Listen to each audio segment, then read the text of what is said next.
Okay. So this picture shows us what can go wrong due to the engineering. And it may be good that it went wrong. At least he made it this far. But it's the injuries from the restraint system itself, and that's just the abrasion of the shoulder restraint. Is he dead and bloated, or is he just fat? He's not. I don't think he's dead. I don't think he's dead. They've got a lot going on with him. He's got an IV in each arm. He's got a C collar on. He's got an EKG on. So obviously, I'm pretty sure he's in the hospital with this picture, not in an ambulance. But based on the injury patterns that you see, what are you concerned with? Bleeding under the skin. Internal bleeding? Is the force pretty significant? The deceleration pretty significant? So we got a liver over here that I told you about, the ligament that's in there that could get in the way, plus this seat belt's right over that. Chest trauma. Lung. This has got me, and it may just be the way he's laying, and obviously it's not a square on picture, but this is higher. I don't know if there is air under the skin there. There could be. I'd certainly palpate it. I'd touch it. And if you hear air under this, if you feel air under the skin, kind of like bubble wrap, it'll pop and move around. That has a name: subcutaneous emphysema. Subcutaneous emphysema. So I would certainly be palpating that region. So we're not doing trauma assessments necessarily today, but we can start getting it on our mind, because you know what assessments are about. And they started with the mechanism of injury, and the MOI will guide your assessment. Is this guy required what we call a rapid trauma survey? That's one name for it. It's that head to toe assessment looking for life threats.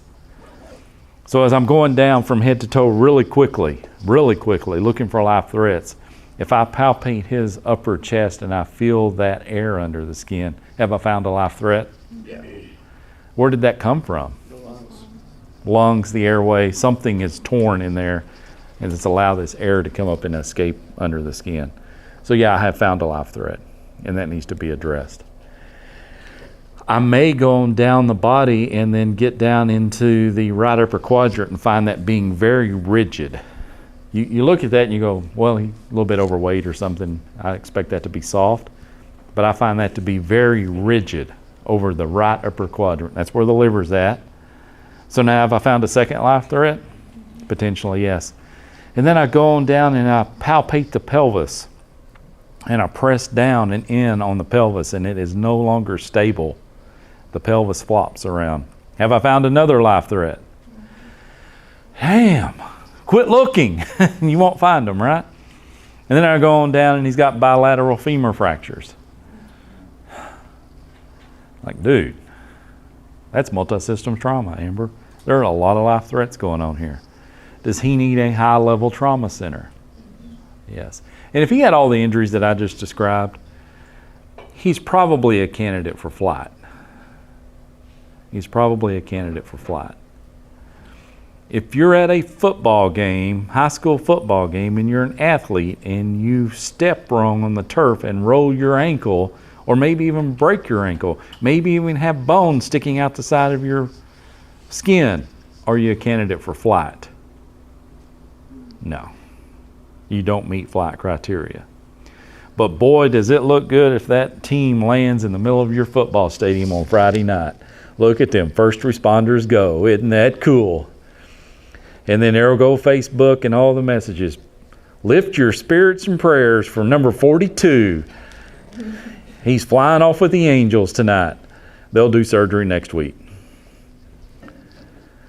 If you ever fly a trauma victim and surgery is tomorrow, you wasted the helicopter ride. Will they come out and pick up the high school football player in the middle of the field?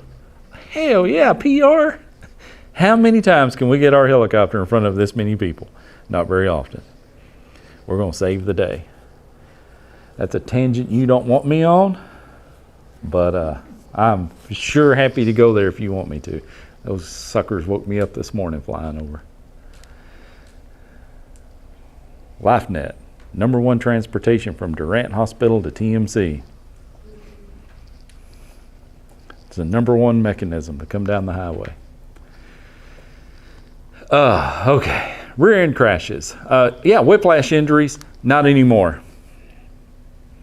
They're almost non-existent. Whiplash injuries are almost non-existent.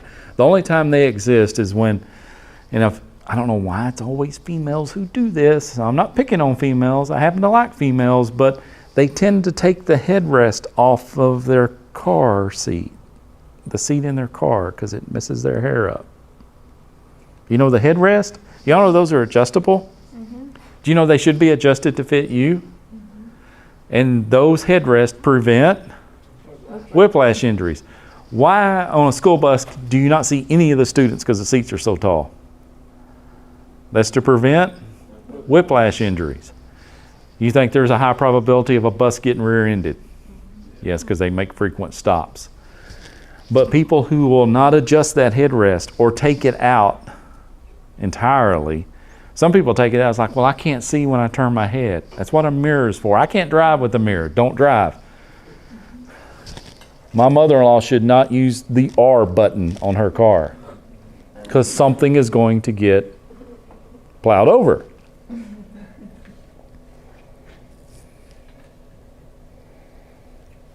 There are many men who shouldn't use the R button too, don't get me wrong. But women tend to not use the headrest appropriately. That's what's preventing whiplash injuries. Back in the 60s, you had an old Pontiac, old bench seat Pontiac, struck you about right here. You could put your arm around your honey and make out and never have any issues. Slide on over. Well, those cars, when they got hit from behind, the whiplash was so severe. Now, I'm not going to do this to you, Riley. I won't give you whiplash. I'm just going to kind of demonstrate here. She's in that Pontiac. Tell me when that's uncomfortable. Out there. About there. In a true whiplash case, they're often able to tell you what color car hit them from behind. Oh, that's great. So that's whiplash when the head's back here, okay? Now think of the vertebrae, the bony vertebrae that are stacked up in the cervical spine. When they bend that much, there are some processes that stick off the back of your vertebrae. You can palpate them, right?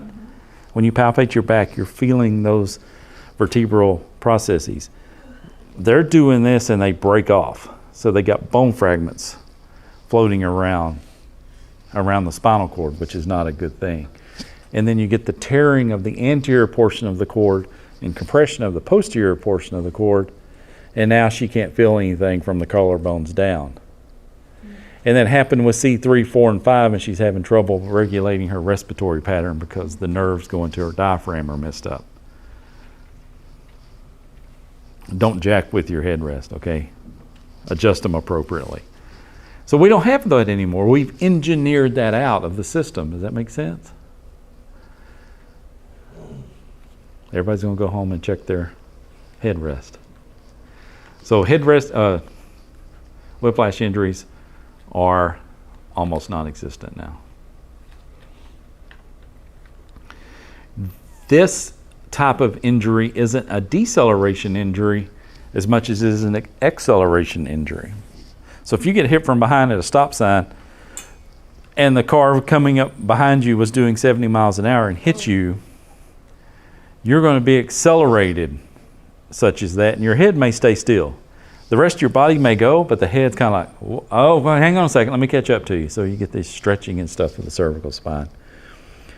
Yeah, if you could see in your mirror that someone wasn't trying to stop and was about to plow into you, don't know what you need to do, variables, but sitting still is not a good option if you had a better option, like to go. Just reduce the thing, but you may go into the side of another car. So if you're at an intersection, obviously that's not possible.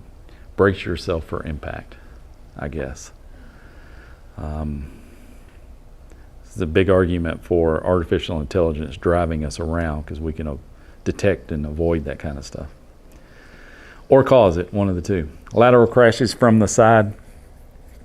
You've got a door beam in the cars today. That's to protect the pelvis.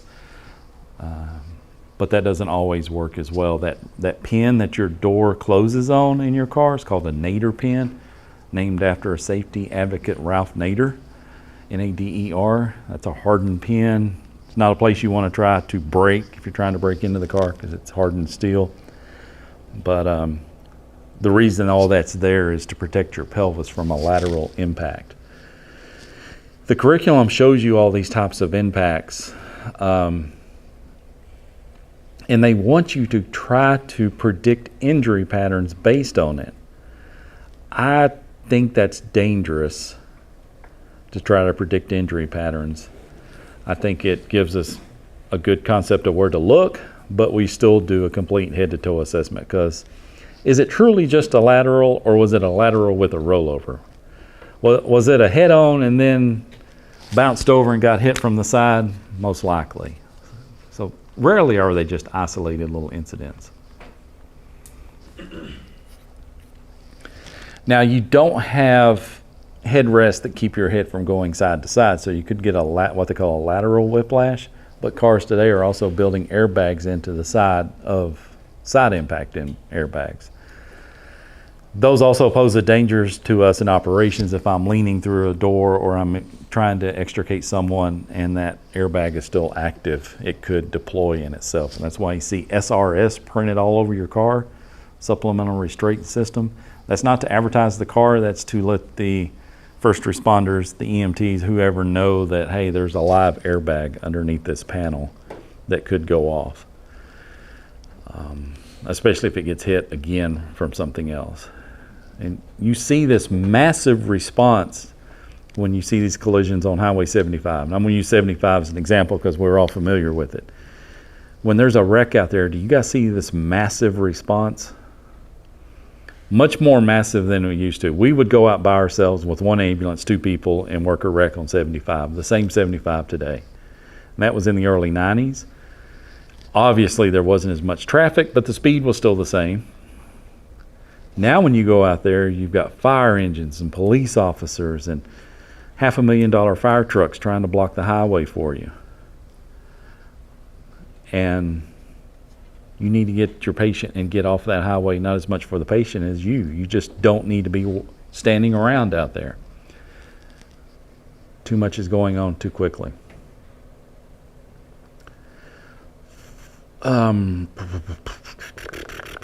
Rollovers, variables go out the window. You're just tossed and turned, and then if you do get flown free of the vehicle, I've witnessed people who are partially ejected and rolled over by getting crushed by their own vehicle and then landing upright and sitting in the seat when you get there.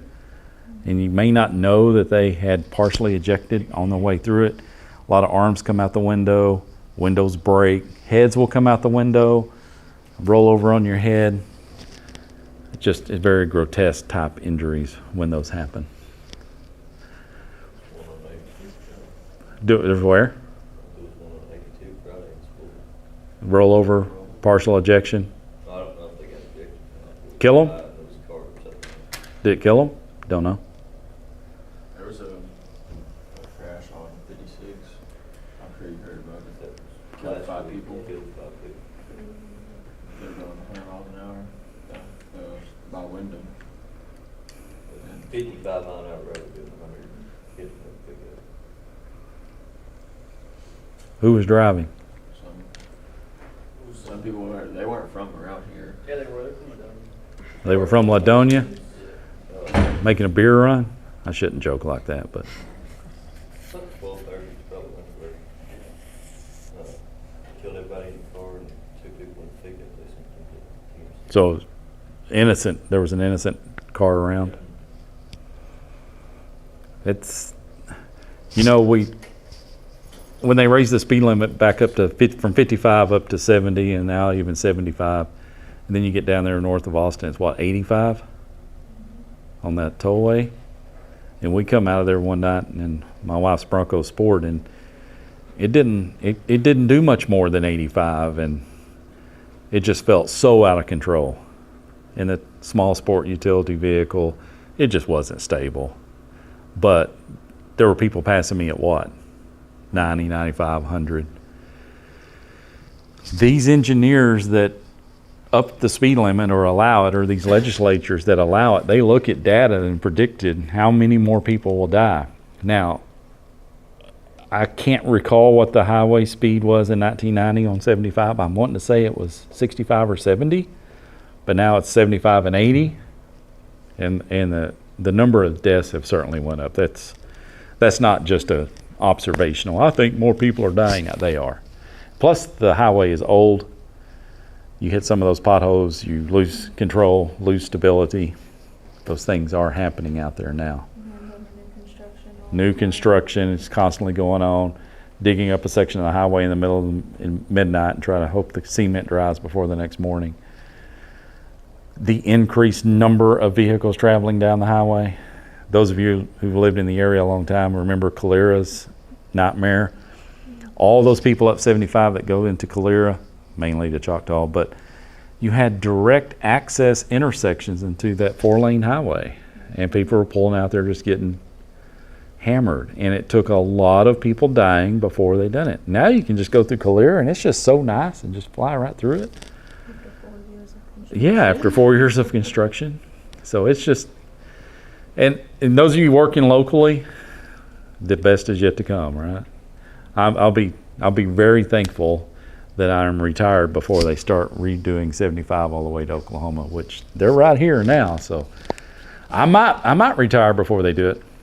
Maybe not. Car versus pedestrian. There's some rules about that too. Obviously, it's the outcome is not good. There's been some debate about if it's a child versus a car versus a human. They say an adult. They say the child will turn and face the car and tend to freeze, and you get a lot more frontal injuries than the child's thrown. Guys, I'm going to tell you something. It doesn't matter if you face the car or don't face the car. If you hit it from the side, if you're 6 foot tall or 3'6" tall, you're just not going to win that battle and expect any kind of injuries. We got trucks that are this tall. We got cars that are that tall. You go under them. You go over the top of them. You go into them. There was a great big deer in the road this morning, but I'm like, and it was like in the lane, you had to go around it. Somebody's car is what? Really damaged. Black Angus cattle in the middle of the night struck at 55, 60 miles an hour. So we think about the pedestrian getting hurt, obviously, but when vehicles strike something large like large animals, in a sense they're pedestrians, that outcome's not good. You want to talk a lot of blood. Get a cow or a horse inside the vehicle with your patients that have obviously suffered trauma themselves, and you're trying to get a 1,000-pound steer or bull or cow or something off your patient compartment, lodged in the windshield, and that thing's bleeding too. One of the worst calls I ever made was a cattle hauling semi-truck overturned north of Atchlee. And our rescue was not for the truck driver, but it became the cows. And they needed our jaws of life to cut that aluminum cattle trailer apart to get those cows out. Some cows could go wander on the highway, so we had to call some local ranchers to bring out horses and portable corrals and put those up, and there was a vet there to euthanize the ones that had injuries that were so severe they couldn't survive. You got public bystanders, and then you had backhoes pulling these cows out, and you just get involved in that stuff, and you're like, I'm not here for cows, but you're here for public safety, and you can't have all that going around. So trauma can occur not only to humans but non-humans as well.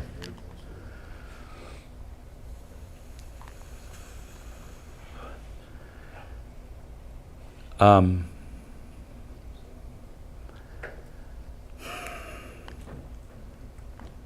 going to pick on you, Luke. You're a helmet guy. Are kids riding bikes with helmets? I'm asking. I'm not trying to be funny or anything. Are kids riding bikes with helmets? Not unless they have a dog cart. Not unless it's Christmas morning and they got their bike, and then Grandma bought the helmet, and they stuck it on there for pictures. And then by the time August got here, are they wearing the helmet? No. Are they building makeshift ramps to jump? Are they wanting to get out on the highway where it rides smoother and easier, go faster? Yeah. So, if you pull up on that scene right there, are you worried about the head? Yeah. And legs and pelvis and chest.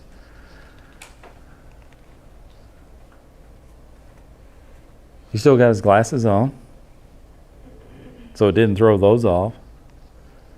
Just little subtle clues about what's happening out there. It's hot in here, isn't it? A little bit. A little bit stuffy. Leave you alone, Luke. You ride with a helmet. And you ride with protective gloves. Anything else? Boots? Long sleeve pants. Supposed to wear High abrasion. boots We call that road rash. because 60% of the injuries is to the lower extremities. The burns. Bike falling on your leg. Getting pinned underneath it. Some of these bikes are so heavy they can't pick them up once they lay down on their legs, especially if they're hurt. It's just never been a good call. Whether it's a street bike, riding cruisers up and down the highway, or you go over to these motocross tracks. There was one in Denison, and it was a guaranteed femur fracture every Saturday. If not femur, tib fib. Every Saturday you knew that they were going to race motocross, and you knew somebody's going to break a leg. Even with the protective equipment. And it's funny, those guys don't want you to cut that protective equipment off. Like, I need to get at your femur. I'm going to have to cut your suit or whatever you call it. And they're like, no, you can't cut that. That was $400. It's the least of your worry at the moment, okay? Your femur is shattered. If that's a concern, how would you cut it off? If it was a concern. Down the seam. Down the seam so they can at least fix it. I mean, have some. If you're trying to get off a high pair of ostrich cowboy boots, cut it down the seam. Don't do what you have to do, but you also can use some common sense. Yes, down the seam. Road rash becomes an issue, the abrasion issues, and that's outside of smacking your head on the concrete, bilateral fractures, hitting the car in front of you. That, once again, they are just never good. You've been riding a bike for a while? Outside of a crash, what else are your concerns riding a motorcycle? Potholes, I was gonna say like bird. Sounds weird. Birds. Bird strikes. loose pavement, Yep. rocks from gravel hauling trucks and things like that. Hit in the throat. So you got a lot of these objects in the air. Dang. Debris in your eyes. Stuff in your eye. Yeah, and yet you still do it. Each to their own, man. Each to their own. All right. I think it's pretty self-explanatory that that's not good. So for test question material, ding ding, 20 feet is considered a significant MOI. Now, Texoma Medical Center is a level 3 trauma center. They collect data. And that was Emily's primary job, was to make sure the data collection was taking place. All these trauma centers collect data, and they send it off to the legislatures, they send it off to the engineers. All these people collect this data. And that's why they say, hey, you know what? People who are driving this type of car all die. Or people who drive this section of highway have a 60% increased risk of death than if they don't drive the highway. That's where we get speed limits. That's where we get funding to change the highway, make it a 4-lane controlled access. That's how Calera got funded. You had to show the legislatures how many people would die or have died before they funded the money to get the highway fixed. So trauma centers collect this data, and that's what they use to consider what is a high-level trauma. When it comes to falls, the data show that if you fall more than 20 foot, the chances of you having significant injuries go way up. So TMC Denison ran with that for a long time, until they got enough data that showed we've got people with high-level traumas with falls less than 20 foot. Why is that against the norm? Why does our data show something that the national data doesn't show? We have the old people. We are primarily a retirement area. You realize that a lot of people move to Texoma to retire. You think, why didn't they go to Florida? Well, it's cheap Florida. It's got the lake. It's got relatively good health care. I mean, and you go to Dallas, you get top-notch medical care, and that's just an hour or so away. You've got, it's rural, it's townhouse, it's picturesque, it's got good climate, it doesn't snow here very much. So there's a lot of reasons for a retired person. The cost of living is relatively cheap compared to like someplace in Florida or California, or yeah, even Dallas and Frisco. So they move here. Well, with that comes a new set of problems. And so TMC now, I don't know the exact, so don't quote me on it, but the height of the fall is an indicator. What is? Do they take a blood thinner? If they are on thinners. But yeah, it's like down to 10 or something now. It's like if it's twice the size of like Of you, and then it's like and with a thinner. Yeah. But if Then they're it goes. already on blood thinners, then they're already level 2. So they call that a high level or a level 1 trauma to get them in there. It's like, get the neuro in here now, because it's not Chaz falling. It's a 70-year-old man with blood thinners. We get some different kinds of injuries when we fall too, depending on how they fall. So if they land on their feet, you could potentially break off your calcaneus, which is your heel bone, or bilateral calcaneus fractures. You land on those heels and you break that heel bone off. Or it doesn't break and the energy is transferred to the tib rib, or it's transferred to the hips and you could dislocate the hips. And I've seen people in automobile accidents where the femurs right up behind the pelvis because they strike the dashboard with their knees and it just pushes the hip apart. So they're about that much shorter than they normally were. Very significant. Do what? How would you transport They don't want to get on a backboard, do they? They don't want to get on a backboard, so just put them on the cot. Just put them on the cot. Don't try to reduce that or anything like that. If it doesn't get there, then where is it going to go into? The spine. And that's a very limited surface area of compression. So you take a lumbar spine, intervertebral disc somewhere in that diameter, and then you multiply mass times velocity squared, and that disc is supposed to absorb that impact. And it does a pretty good job for the most part. I mean, we run and jump now, but imagine that fall from height and that thing exploding out, that disc rupturing. And now those vertebrae just sit on top of each other and compromise those spinal nerves and compress those and do things like that. So that's another potential. And the more that goes up the spine, the smaller that disc gets, right? We trade the stability of the lumbar spine for the flexibility of the cervical spine. If you just think about how the human body's built, the further I go down the spine, the more weight that spine has to carry. Therefore, it's a bigger disc.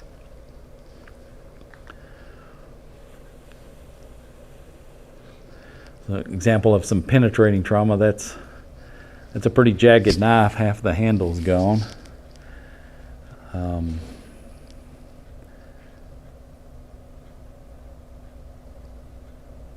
Areas of concern other than the lung,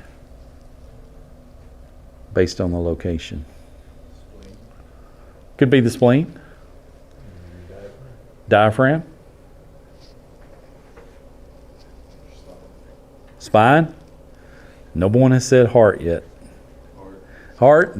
Yeah, heart's over there somewhere, isn't it? Heart's over there somewhere.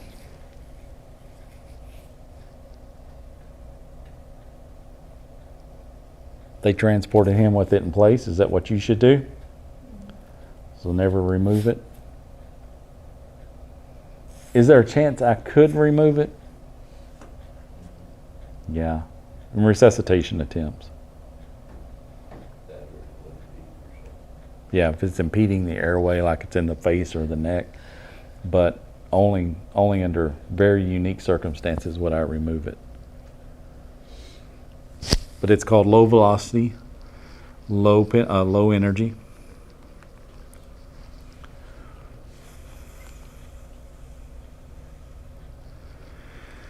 All right, we're about to talk about projectiles, Luke, and I want you to help me out here. So the opening line says, the path of the projectile may not be easy to predict. How come? Like it hit here, but how come I can't predict where it went? Some bullets tend to yaw, or So he said the word yaw. What's that mean? Y-A-W, yaw. He said some bullets tend to yaw. so you have like an axis, right? 3-dimensional, and then they can enter in a straight line, and then due to the nature of the projectile, they'll tumble and they'll kind of go in a direction. 7 and 6 is particularly bad when it comes to doing that. You know, you can shoot somebody in the neck, come out their leg. So, just because the projectile tends to spiral, those ones. Okay, so he's saying projectiles will spiral. What is that called in gun world? When we build a projectile to deliberately spiral through the barrel. It's like a quarterback throws a spiral to make the ball go straight. It's rifling. So you'll hear the term rifling on this stuff. And the rifling is what sets the bullet into a spinning motion so it travels a straighter trajectory. But once it hits something, it may be heavy loaded in the back, so the back end flips over, and that's where you get that downward projection.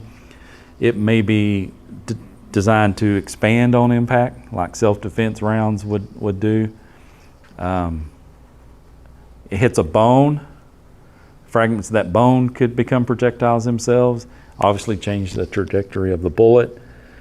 There's kind of this saying that says the entrance wound will be smaller than the exit wound, that the tissue tends to blow out on the exit wound. I guess that makes sense in physics, but a lot of cases don't play by those rules necessarily. And that all depends on the velocity of the bullet once it exited, if it did exit. So you won't always have an exit wound. That exploratory surgery, now I find this one of those deals that keep you awake late at night. Manufacturers of self-defense rounds or rounds intend to neutralize a threat, may I say it PC, are designed to immobilize the threat. And they come up with all kinds of new designs, right, to do that. While at the same time, trauma surgeons are trying to come up with new ways to fix the problems that thing causes. So it's kind of like this own competing little paradigm there. Will I always know what the patient was shot with? Should you have a general idea of the injuries caused by different things? You should.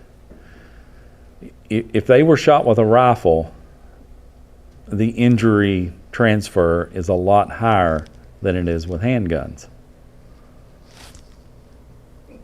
Just rifles are meant, especially like a game hunting, to take out elk and antelope and bear and deer and all those big game.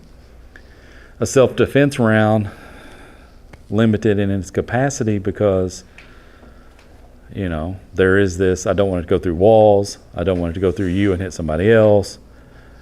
Maybe I want it to expand inside you, but it also makes it more lethal when it expands inside you. And we got this issue. While we may not know the path of the trajectory, the bullet is traveling so fast that the tissue that it's going through can't get out of the way fast enough. Now, if you shove a knife in that tissue, the tissue will just cut open. And your injury is limited to that cut. But in a high velocity rifle or a bullet penetration, that tissue can't get out of the way fast enough, so it gets compressed in front of it. That compression wave pushes outward on surrounding tissues, creating these cavities, so we have compression. It's pushing it out of the way, compressing it, so what's it leaving behind it? A void. And that void creates a lot of problems too. Number one, it can suck in debris. So if there's debris in the area, it could get pulled into the wound. Number two, it's going to slap back at some point. This looks just like a aircraft breaking the sound barrier.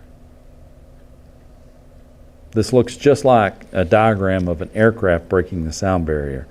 It breaks the sound barrier because the air can't get out of the way fast enough, so it compresses it, and then after the plane leaves it, it comes back, and that's where you hear the sonic boom, the thunder, if you will, when the air does collapse back on itself. So all that's happening in here. In other words, if you get shot in the lower abdomen, you could have liver damage even though the bullet didn't hit the liver. Through what mechanism? The compression wave, the elasticity. And are we mostly water? Are we mostly a fluid? Can we compress fluids? The rules of hydraulics say we cannot compress a fluid, so we hydraulic over into another area, if that makes any sense to you at all. So a lot of tissue damage based upon not the size, maybe not the trajectory, but obviously the speed.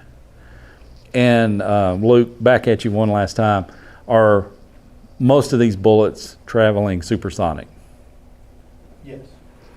Yeah, there's this saying out there that once you hear the rifle report, the clack of the rifle, the gunshot, if you haven't been hit, that wasn't going to hit you.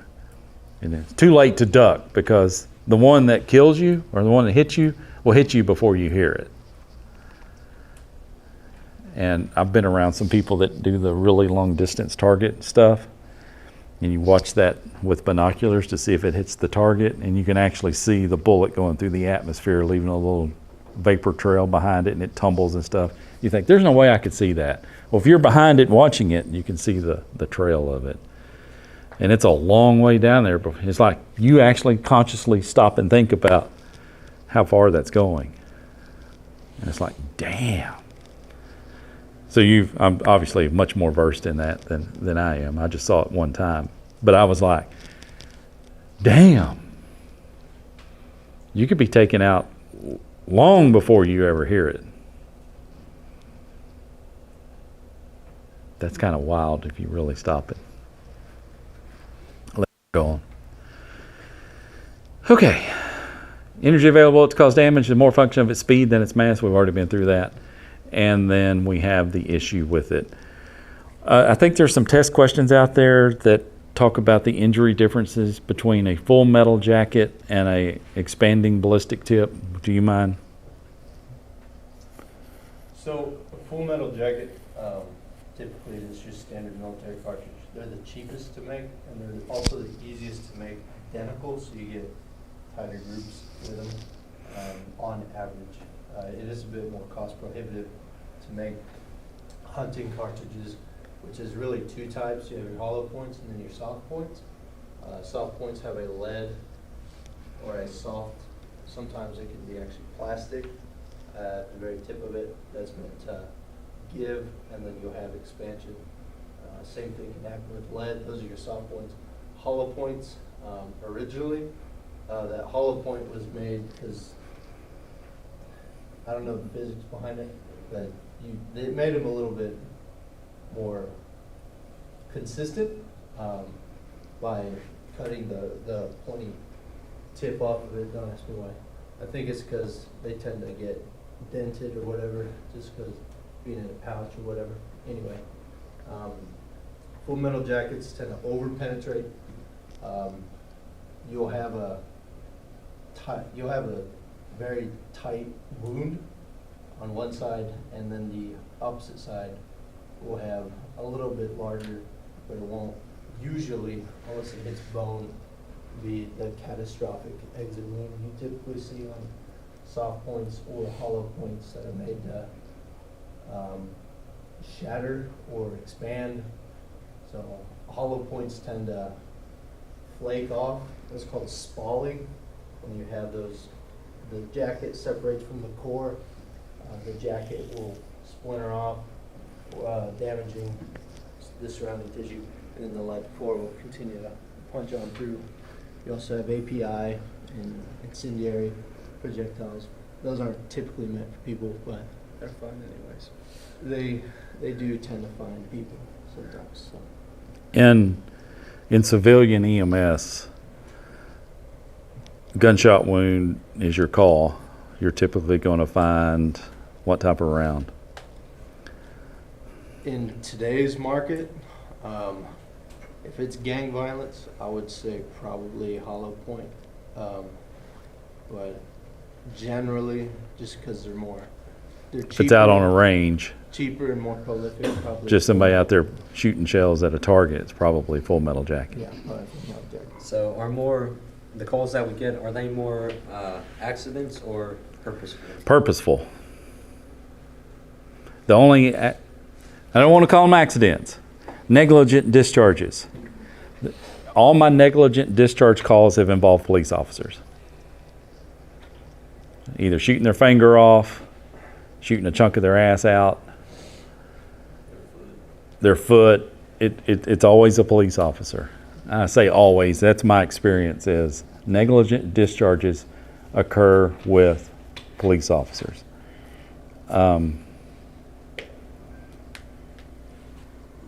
Otherwise, it is intentional, whether that's intentional self-harm or intentional harm of someone else. You usually don't see much in, like, let's go to the range for a day. You don't see that. And, you know, there's a lot of those ranges got really high safety standards. There's always somebody there for safety. There's nobody goes down range. You know, there's just a really high aspect to that. Hunting, even there, you know, there are a few things that happen, but what you call accidents or negligent discharges are usually from people who are cleaning a gun or handling a gun, or 2 or 3 instances come to mind where police officers were just sitting on patrol at night and like, oh, I'm bored, let me play with this, and end up a foot or a finger or just jacking around. But yeah, and I'm not out there anymore, so I really don't know, can't tell you, but there were a lot of gang related traumas when I was doing it, and it depended on the culture and the makeup of the gang, if I can say that PC wise. Hispanic gangs used a lot of knives. Hispanic gangs used a lot of knives, and they would carve somebody up. Other gangs were more into firearms. And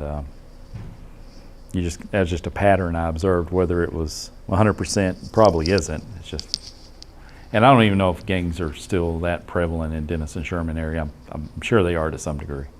You just have to ask somebody that's more current with stuff like that. I'm reading a book, and I'm about halfway through it, and I would recommend you read it as well. It's entertaining. It's not necessarily highly educational, but it's written by a guy who started like you are in EMT class, who decided, I can do that. And so far, I've watched him go through private EMS, go back to get his paramedic. Now he's a paramedic. Now he's starting, and he was based in Atlanta, so he saw some of the bad sides of Atlanta. It's called 1,000 Naked Strangers. It's very insightful, and when I read it, I'm like, this is not made up at all. I mean, this is so typical of everything that I've witnessed as well. But it just talks about the humanity side of it, and it's like, oh man, I didn't realize that other people saw what I saw. And that was so stupid of me, right? Because I got a partner right there next to me. I mean, I know people did, but you isolate it and you put it in your own silo. So Gus, yeah, gun violence is real. Gun violence is real, especially when it involves a domestic partner. There was an EMT textbook, and I don't think it's this one, it was one of the previous ones, that talked about how much more the risk of death was if there's a firearm in the home. And the way it was written, it was like, if you got a firearm in the home, your chances of dying are really high. I remember going to my doctor for a physical one time. He's like, do you have firearms in the home? Because he was told to ask those questions during a physical, like just the presence of them increased the odds of you dying. The point of that is they are a very effective tool at killing, right? There are a lot of things in your home that will kill you. And I would argue that almost anything in your home could kill you. But a gun, its design, its mechanism, it's very, very effective. And that's where the data come from.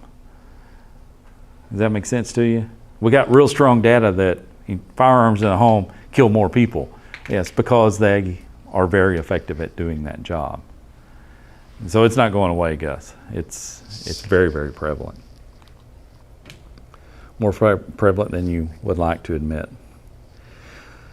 So we got blunt trauma versus penetrating trauma, and we just kind of go back and forth through all this. And I'm not going to read that or hold you to that because we have a chapter for almost every one of those that's coming up for the rest of the semester.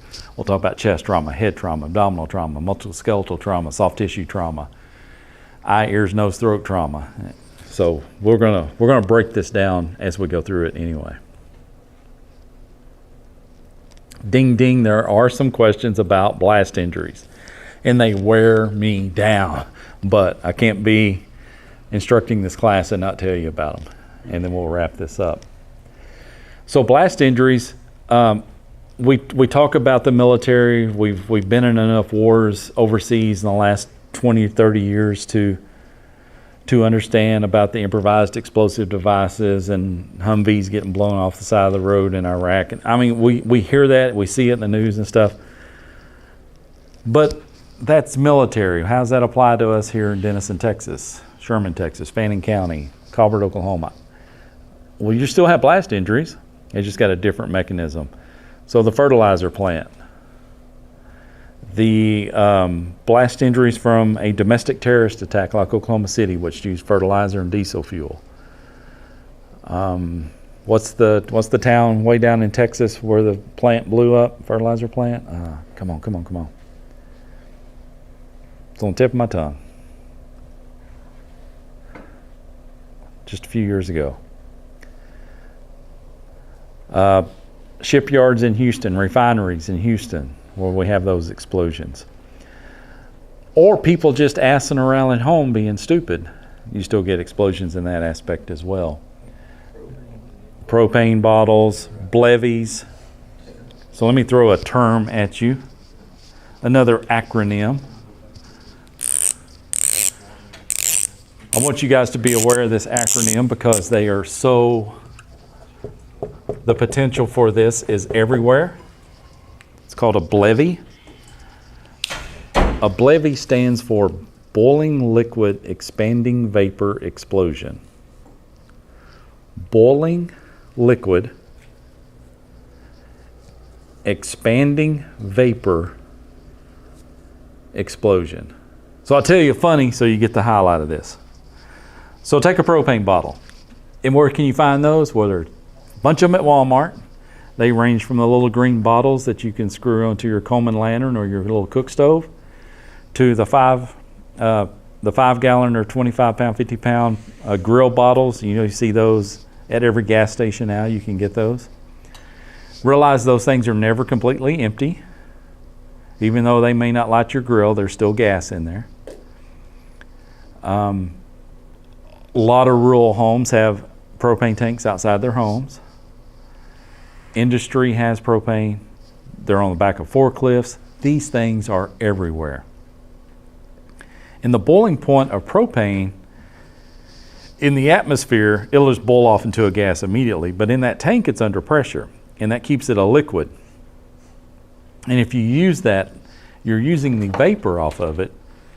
And so as you consume the gas from the propane cylinder, you're pulling off the vapor and the liquid is boiling. Now that boiling point is so low that it makes the tank cold. And it's actually a very good refrigerant.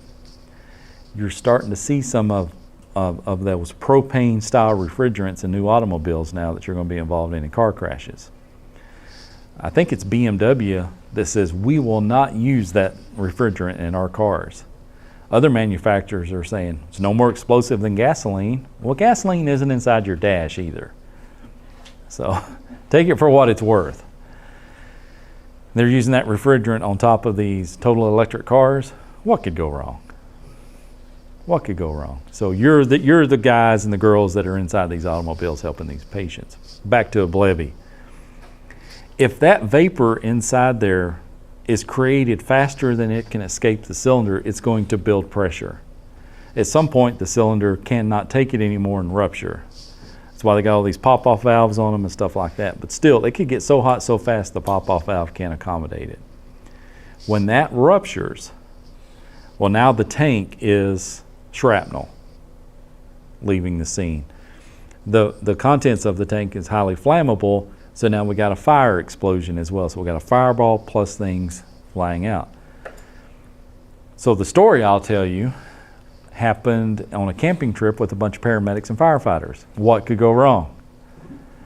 So we always would meet yearly for a Thanksgiving camping trip, and I have not went back since the story that I'm about to tell you. And we had one guy, we're all sitting around a campfire telling stories, reminiscing, catching up with each other. Good old boys time, right? There's drinking. I'm going to admit there's drinking. Well, this one guy, we call him a kid because he acted like a kid. That's how immature he was. This one guy takes an empty green little propane cylinder and chunks it over into the fire. And we're all like, why did you just do that? Well, we got the look and everybody scattered. We ran. Some went into the little metal outhouses things, they're made out of corrugated steel. Some of them went down to the river itself and got behind a bank. Some dove behind their cars. One guy was so drunk he didn't even move. He just stood there. He just sat there. That entire trip, all he did was sit in a lawn chair and open a cooler and just get out there. He wouldn't even speak. He's got some PTSD going on, right? He is debriefing himself. This thing ruptures. It blevies. Just what you would expect it to do. One guy had left the campgrounds to go out about a mile out to get a cell signal before he went to bed to check in with his wife. After this thing goes off, you could see his truck coming back through the campground just ass. And he's like, he thought everybody had died. And when he got there, he couldn't find anybody. So he did think everybody had died. This thing blew out the fire. The fire was gone. It took all the ashes and coals and the burning embers and just sent them everywhere, like on top of people's RVs, on tents, on chairs that had been left, on ice chests. It was just little different things were smoldering. And then people started coming back out, and we started doing where's Russ? Where's Scott? You okay? You okay? Where's that? And then once everybody was okay, we're on the hunt for him. And we told him to leave that night and never come back.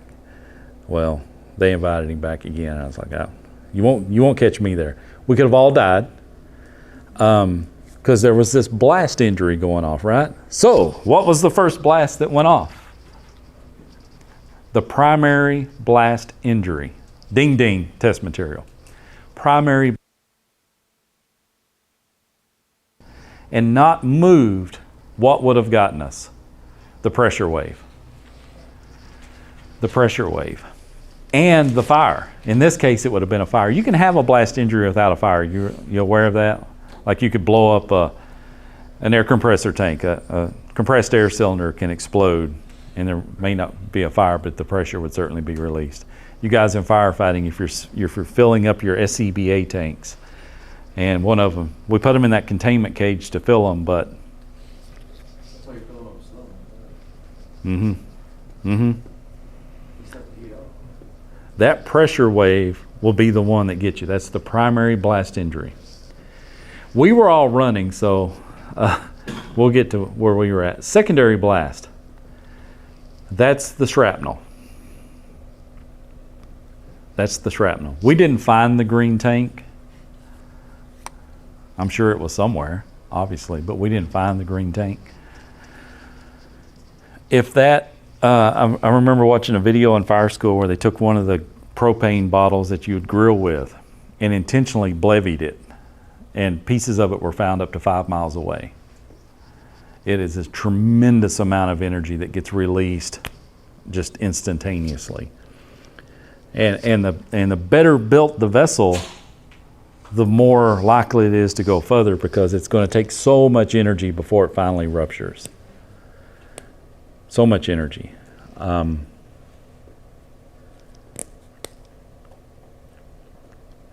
Tertiary.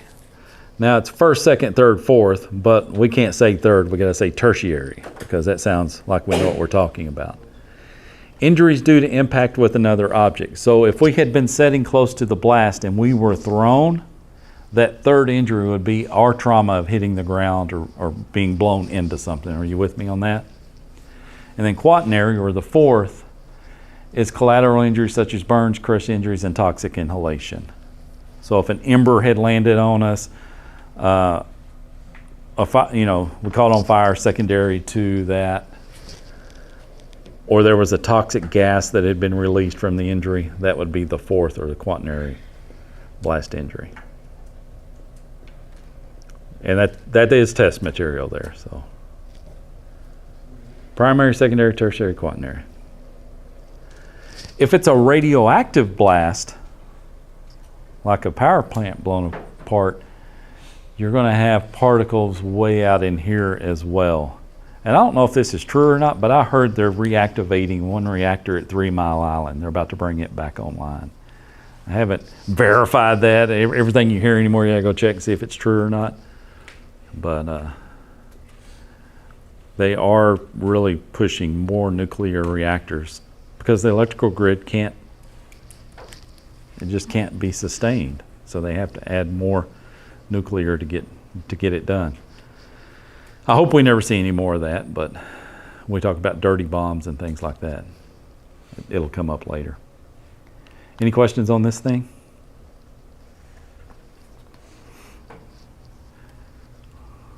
Can it happen to you as a EMT? Yeah, something could go off and you not know it. For sure. There are a lot of propane-powered vehicles now because the emissions is so easy to contain on them. So your UPS trucks and stuff like that, they have a propane cylinder underneath them as well. That if the contents caught on fire and that tank was exposed to fire and that vehicle started really heating up, is there a potential for a blevy from the UPS truck? Yes. Yes, for sure. There's still some farmers who will mix fertilizer and diesel fuel to remove stumps.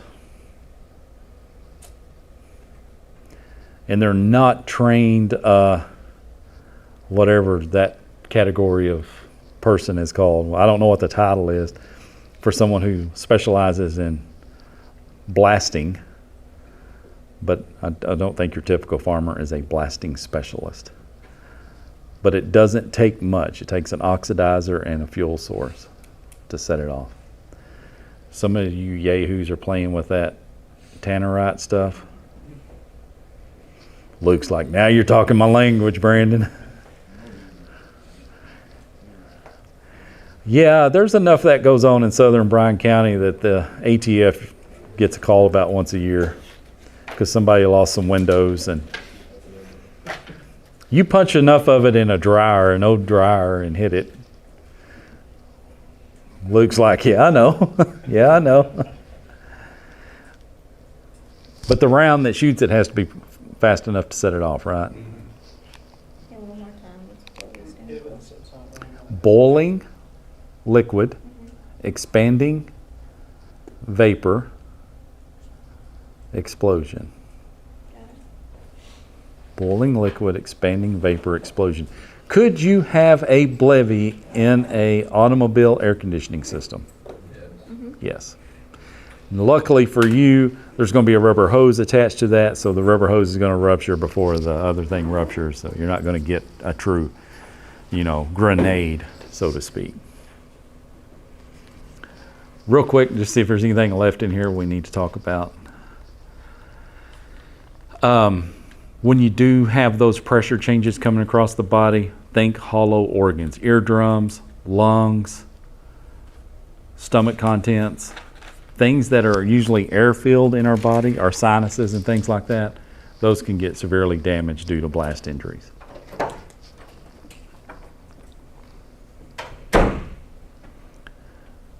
You walk up to a patient and there's blood coming out of their ears and they're deaf or partially deaf. It could be from that pressure wave going across their body. You also see this in thunderstorms. Somebody who is close to a lightning strike, that pressure wave from that lightning strike, which what we hear is thunder. If you're right next to that, you could get some eardrum or sinus rupture as well.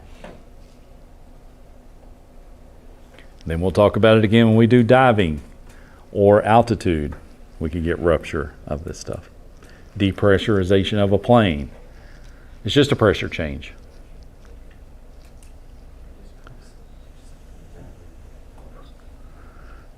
Okay. This last 2-3 slides here, I'll talk about this.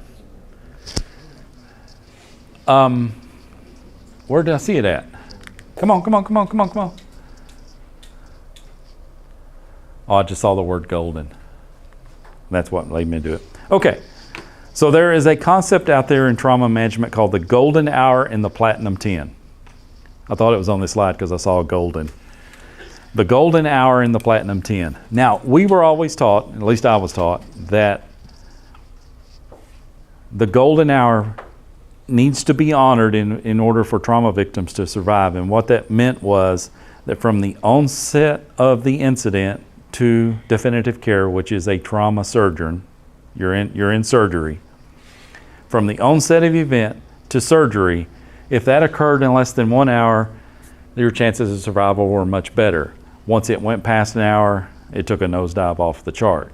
Well, that makes sense to me, right? Time is tissue. The quicker I can get them there, the better. There was nothing about that hour, though, that was special, even though we called it golden. The platinum 10 was the first 10 minutes of that hour, or at least the 10 minutes of you arrived on scene of a major trauma victim and you left the scene. So we were constrained to 10-minute scene times. In other words, if I was on scene 11 minutes and I was writing up my report and I saw on scene time was more than 10 minutes, I better have a statement in there as to why. It needed to be like weather, access to the patient was limited, extrication had to be performed to get the patient out of the vehicle, unsafe scene that had to be made safe before I could enter, crazy bystander jumped on my back. I mean, there needs to be some reason I was there longer than 10 minutes. Because we were taught that if you honored the 10-minute rule and you honored the hour rule, patient survivability went up. No data indicate that. It's not backed by data.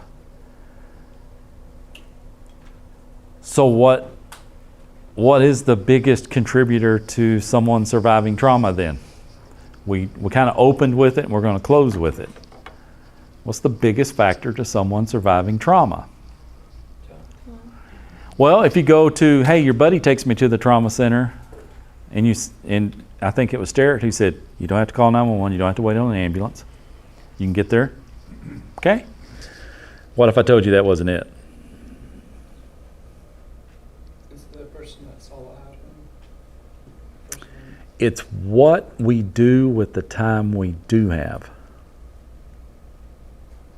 The biggest contributor to survivability isn't the time, the golden hour, the platinum 10, your buddy taking you. It's what we do with the time. So we're kind of coming full circle here. What's your buddy doing with the time? If it's your buddy taking you to the trauma center, what's your buddy doing with the time? Driving.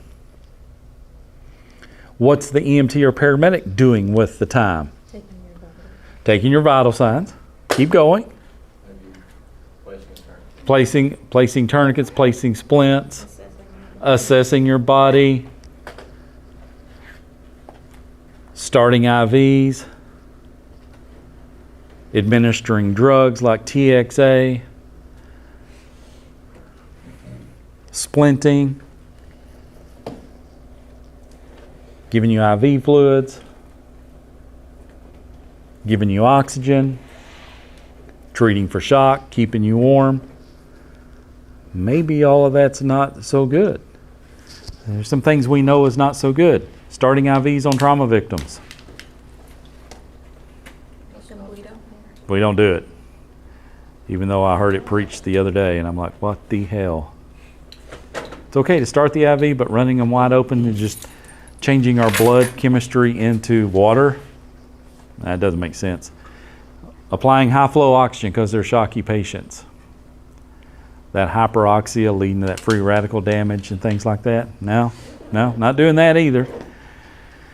The one thing that we are still doing, and I may be wrong here, but time will tell, we're still keeping these patients warm. We do know that if they're cold, they hemorrhage worse.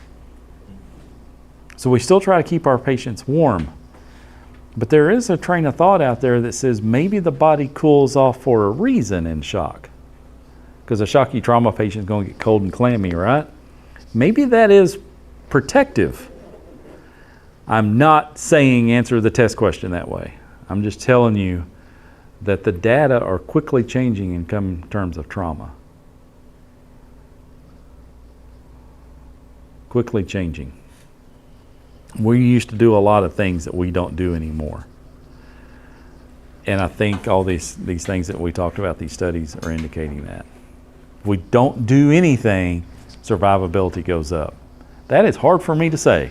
Spending an entire a career perfecting and trying to absorb the craft, to say the best thing I could do is nothing. Any questions? So tomorrow is soft tissue, right? Chapter 26.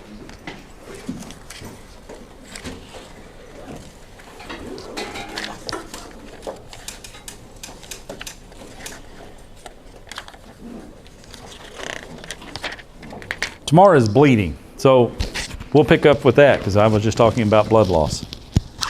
We'll talk about bleeding tomorrow. So read that little chapter and we'll